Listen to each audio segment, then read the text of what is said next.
So let's take a deep breath. Okay, another breath. It's Yuntaku time with Akko and Tamo. What does Yuntaku mean? It's an Okinawan word from the islands of Okinawa, which means chit-chat. We want to invite you to our kitchen table and include you in our chit-chat to explore new ways of thinking, to welcome different perspectives, And we want to share ideas on how to love yourself, love your partner, and shower your children with love.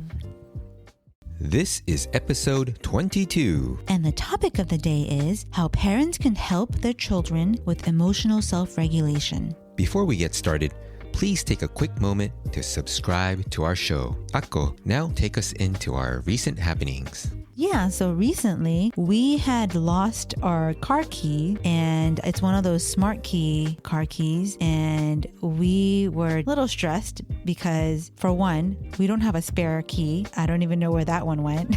Within the key fob, there's an actual physical key in there. So we didn't have either. We didn't have a spare key. And we were looking all over the house, like everywhere. All over. From the garage to just everywhere.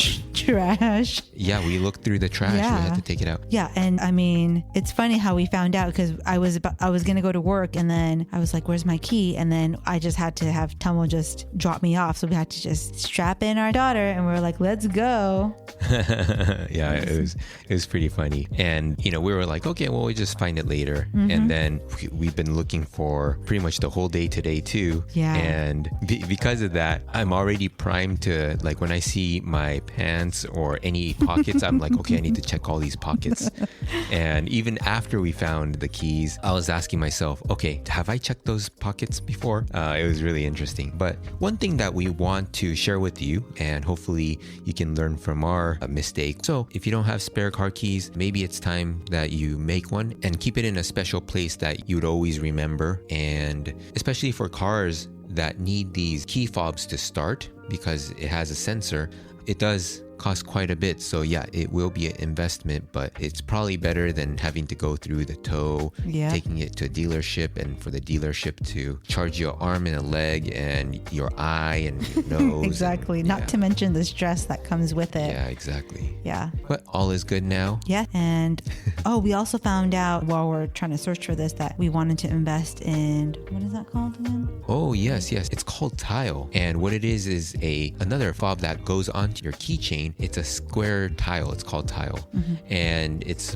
Bluetooth enabled, and it allows you to look for missing keys or whatever you want. You can put it on anything. Mm-hmm. And that would help you find your keys if you ever lose it, because I guess there's a map or something that pops up in the app that you'd have on your phone and show you where whatever you connected this tile to is. So yeah, it'd be pretty cool. We're thinking about it, and we'll be looking into it a lot more. So yeah, we'll let you know. Mm-hmm. All right, so let's get back to it. So the topic of the day is how parents can help their children with emotional self-regulation. So what does that exactly mean? So one important thing is how we react to our children's emotions impacts the development of their emotional intelligence. And one thing about emotional intelligence is that better emotional intelligence is a predictive factor in well-being and happiness later in life. So what we're trying to say here is how we react to our children's emotion impacts the development of their emotional intelligence. So what that means is, for example, if your child is angry and you respond with anger, it doesn't really necessarily help your child regulate their emotion. In fact, it might actually make it worse, because if you take this example of fighting anger with anger, just even in adult communication. So if you're already angry and someone is angry at you, of course, the anger gets even more fueled. So what we're trying to say here is, as parents, we want to help regulate our children's emotions as best as possible. But for that, we also need to regulate our own emotions when dealing with our children, because emotional regulation in itself is quite difficult.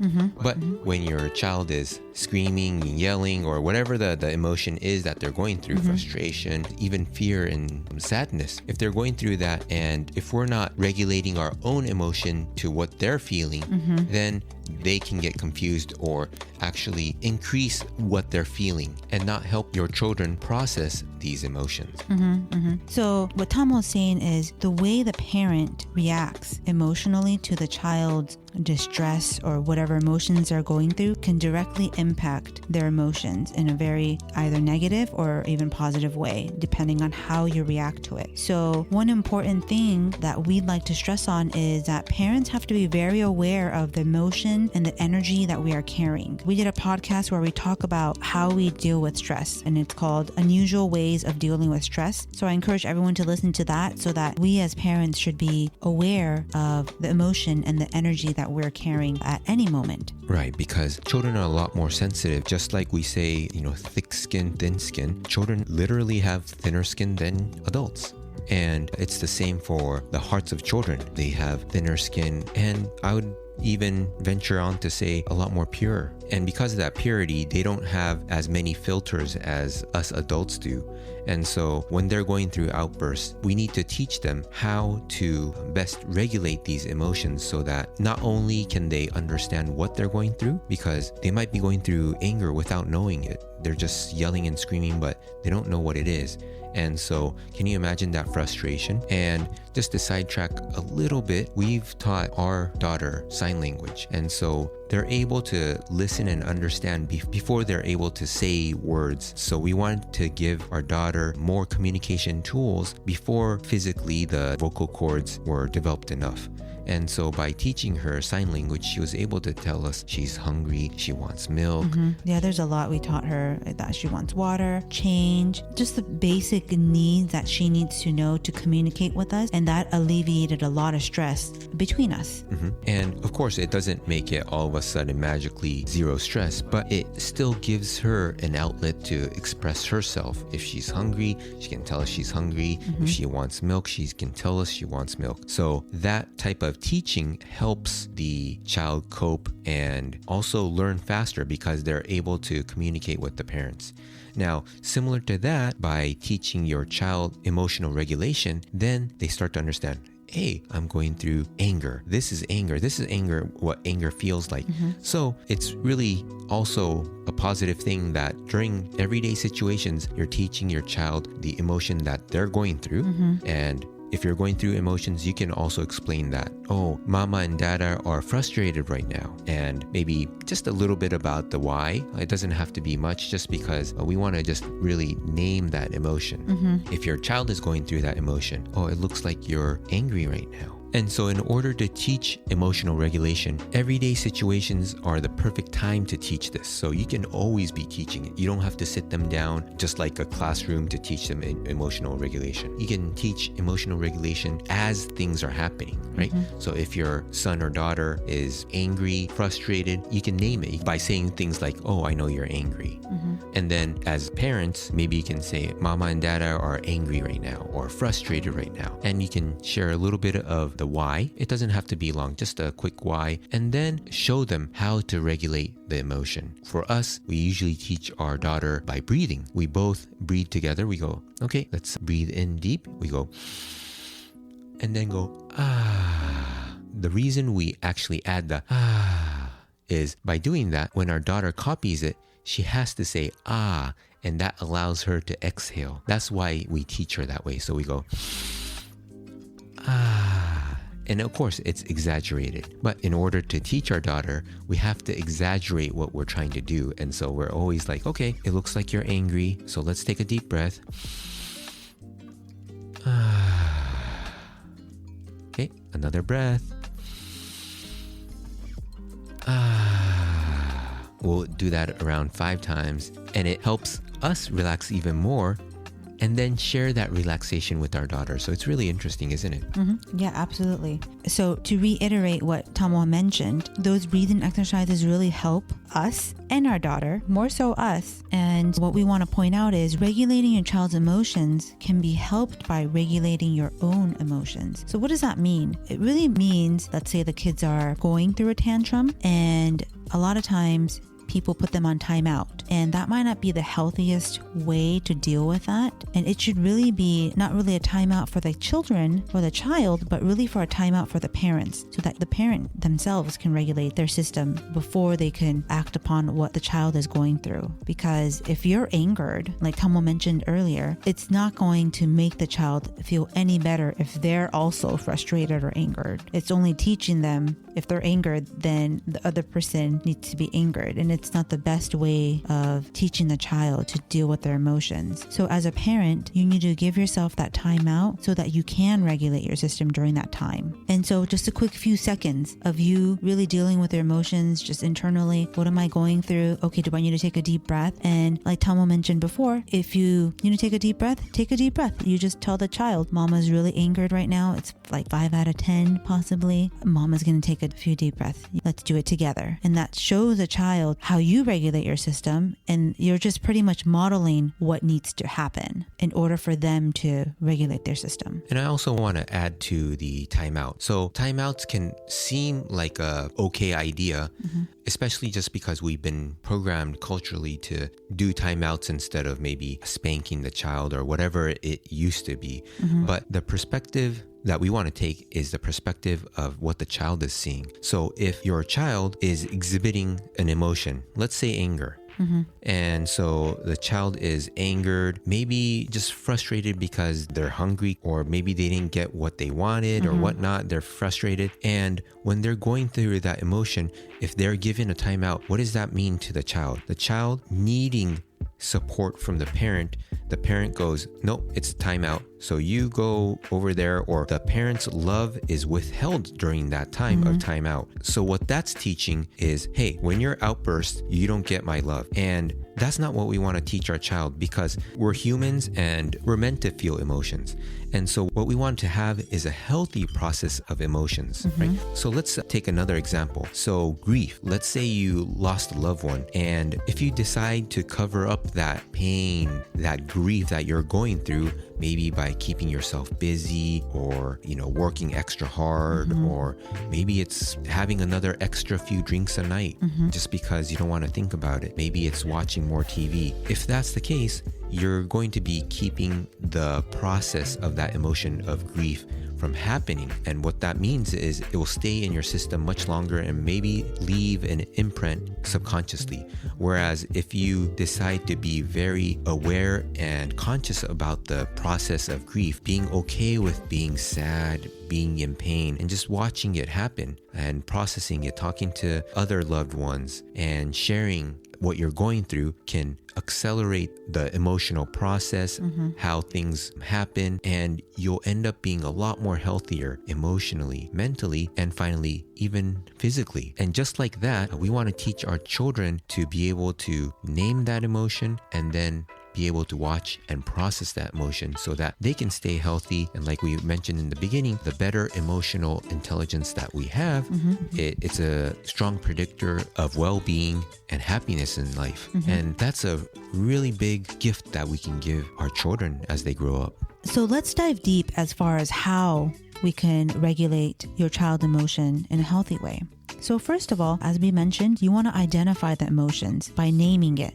So if they are angry, you name it. You say, I know you're angry. If they're frustrated, I know you're frustrated. And this is to help the child really learn how each emotion feels and looks. And so you can put a name to a feeling. And that's what you're really doing, because they don't really know what they're going through. They just know that they're going through something bad. Like they don't like how they're feeling. And so what you're doing is you're just naming it for them, identifying it so that they can feel what anger feels like. And they can see how these emotions work within themselves. And you can use this every day because we're going through emotions every day. So point out these emotions to your children, yourself, as you interact with them. And also, one thing that I want to mention is you also want to name positive emotions too. Oh, absolutely. Oh, it looks like you're happy, or it looks like you're excited. Yay! And you can be excited with them or be happy with them. Absolutely. And so when they get older, you probably want to rate it for them. It's about 5 out of 10. So they just start getting used to rating their emotions. And so usually for toddlers, like our daughter, older, you wouldn't rate it because she just wouldn't even know how that works. So this is more for older kids. And the next thing you want to do is do a why, and keep this short and simple.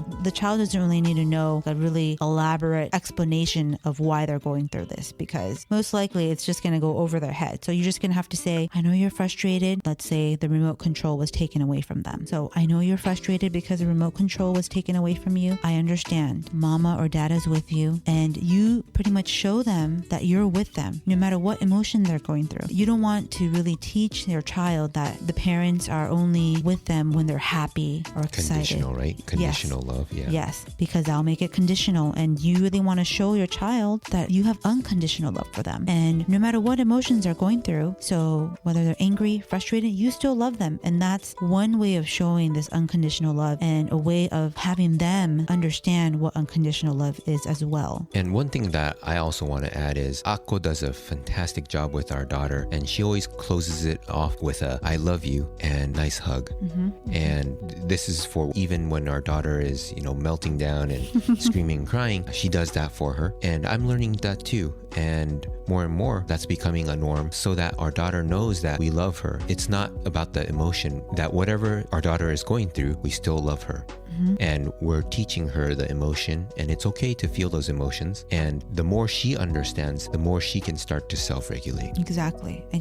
So Tomo just said self-regulate. So really the most important thing right here, when you're identifying the emotion they're going through, when you're rating it when they get older, for older kids, and when you're telling the why, you yourself have to be very calm and not reacting to the emotion or the meltdown, whatever they're going through. If it is negative, you yourself have to be calm and equanimous. And yeah, especially for when your child is angry or frustrated, those times are hard, just because, when they're screaming and crying really loud, your ears hurt, things like that. It's even more difficult to regulate yourself. But just think about it for yourself. If your child is angry and you tell your child, I know you're angry, of course, that's even more difficult for the child. Just calming yourself down and staying in a equanimous, really calm state to say, hey, I understand that you're angry or frustrated, and it's okay. It's a really great way to teach your child, because your children learn to manage their emotions by watching us as parents. Absolutely, right? Yes. And so we need to serve as role models for emotional regulation. And in my psychology studies in college, we learned about a study called the Bobo doll experiment. What they did was the researchers separated children into two groups. One group was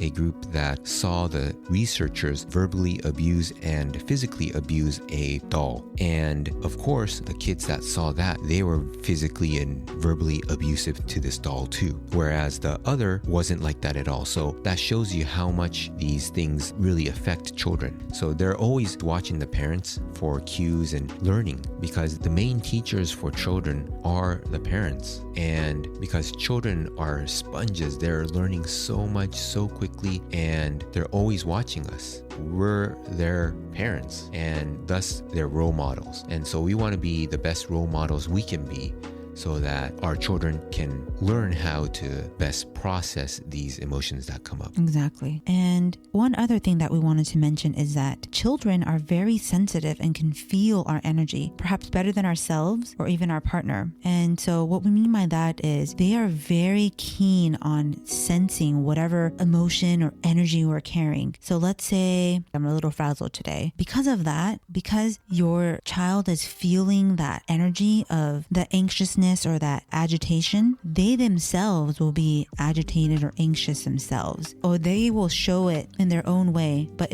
obviously it's a negative emotion, so they're going to show their own negative emotion in that same way, if that makes sense. And so what we try to do is we ask each other, for example, if our daughter is acting up a little bit more than usual, we ask ourselves, hey, do I feel a little more agitated or anxious today? And we would do that for each other, and we, give each other feedback. Yeah, I do feel it, or no, actually no. And if that's the case, maybe our daughter's going through, she's been going through teething for a very long time. I think we're finally crossing our fingers, hoping that, she's past that portion. But, it can be many other things. Now we're starting to find out when she's hungry, she gets hangry. And when we ask her, hey, are you hungry? She goes, yes, I'm hungry. And when we feed her, she starts to feel a lot better. Yeah, exactly. So then that's how we can start to check off things that are not and things that could be potentially causing these issues. So yeah, it's real feedback for each other, feedback for the parents. So we talk to each other. Okay, how are we feeling? Am I a little agitated today? Do you feel it? And get feedback. And okay, it was me. I was throwing around that agitation. Fine, let's look at it, process it, and dada's good to go or mama's good to go. Exactly. So one important thing that we can do, just a really quick thing, is before we wake up and get out of bed, we can scan our body, see what type of emotion we're feeling, see whatever feeling or emotions we're feeling that day, just to start off the day, just to see if everything's okay and just to be aware of our emotions. One thing that I want to also add to it is don't add judgment to how you're feeling, right? So if you wake up and you're in a bad mood, you're in a bad mood, that's fine. As long as you know you're in a bad mood, that itself helps a lot. And so don't feel bad about feeling bad, right? So if you're like, oh, it's so bad to feel angry or frustrated or anxious, then it adds another layer of difficulty in processing that emotion. So set aside all judgments. It's all good. Name it. And then, hey, take a few deep breaths. I would say at least like 5 times, because one deep breath, at least for me, it doesn't work as well as taking like 5 deep breaths. Sometimes, hey, take a little bit more and you really do feel a lot better. Your body starts to regulate itself, and then the emotional system starts to come online, and then mentally you start to feel better. So Yeah, thank you for bringing that up. Yeah, no judgment for sure, because you want to just own your emotions. Yeah, and it's normal. I mean, we're human. We can't always be happy. One reason why we can feel happy is because there's a bad side. There's the other side. That's why we can feel what happy is and really appreciate our happy state of being. And also, the better you get at identifying your emotions and feeling these emotions, you'll start to see that negative emotions pass through quicker and with less barbs. What I mean by barbs is it's not as sticky and it doesn't stick around as much. And then you'll start to see that you'll experience more and more positive emotions during your day. And that's a process. It will take time, but continue to do this work of figuring out how you're feeling, and for bonus points, why you're feeling it. Maybe it's just as simple as you needed some exercise or deep breathing, or maybe it's diet. You might need to clean up your diet, and all these things will start to pop up once you start to really get into tune with how you're feeling. So yeah. So just to wrap it up, I just want to quickly go over how to regulate your child's emotions. So 1, you want to identify the emotion, you name it. 2, if they're old enough, you want to rate it for them. 3, you want to give them a short why as to why they're feeling this way. Just a sentence or 2, nothing more than that. And then let them know that you're there for them, and this shows unconditional love. So that really sums it up for us as far as how you can help regulate your child's emotion, and always check in with yourself first. And for bonus points, tell them I love you and give them a hug. Exactly. So our question to you is, what's the most difficult emotions for you to help your child regulate? We'd love to hear from you. Please come say hi on our new website by going to yuntakutime.com. We're looking forward to hearing from you. Take care. Bye.